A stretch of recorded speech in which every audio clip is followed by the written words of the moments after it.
Let me ask you something. When was the last time you double texted? When was the last time you liked every single one of her posts?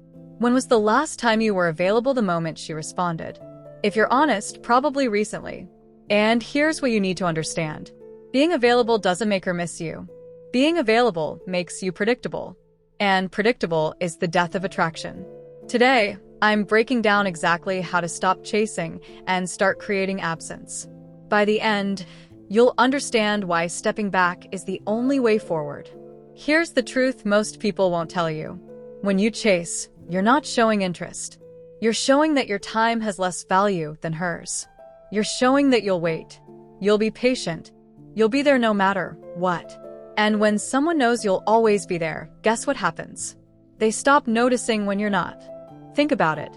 Do you miss the air you breathe? No. Because it's always there. You only notice air when you can't get it. Same principle applies here. The moment your attention becomes guaranteed, it becomes invisible. She's not ignoring you on purpose.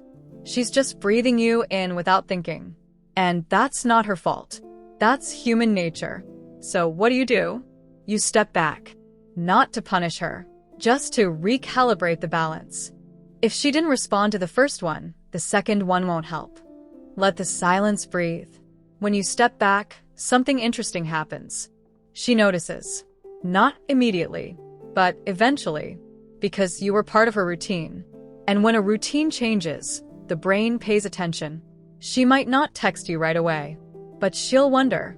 And wondering is the first step. Here's where most men mess up. They step back, but they don't move forward. They go silent, but they just sit there staring at their phone, waiting for her to notice. Real absence happens when you're genuinely living. Hobbies you actually enjoy. When she sees you moving forward, not posting for her, just existing with momentum, something shifts. She sees a version of you that doesn't need her permission to be happy. You're busy. You're occupied. You have a life. Now we get subtle. You're not contacting her, but she still has memories of you. When she sees it, she doesn't think, "He's trying to reach me." She thinks, "I remember that." And remembering is powerful. It brings you into her mind without you having to force your way in. But here's the rule. This only works if you're not doing it for her. The moment it becomes strategy, it loses power. Here's the deepest layer. Why would she miss you? Not your attention. Not your texts. You. If all you offered was availability, there's nothing to miss. Availability is everywhere. She can get that from anyone. If the space has done its work, a moment comes when you reconnect.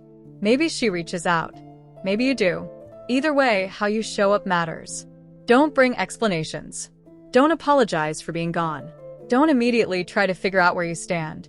Just show up confident and positive, like someone who's been living their life and is happy to connect.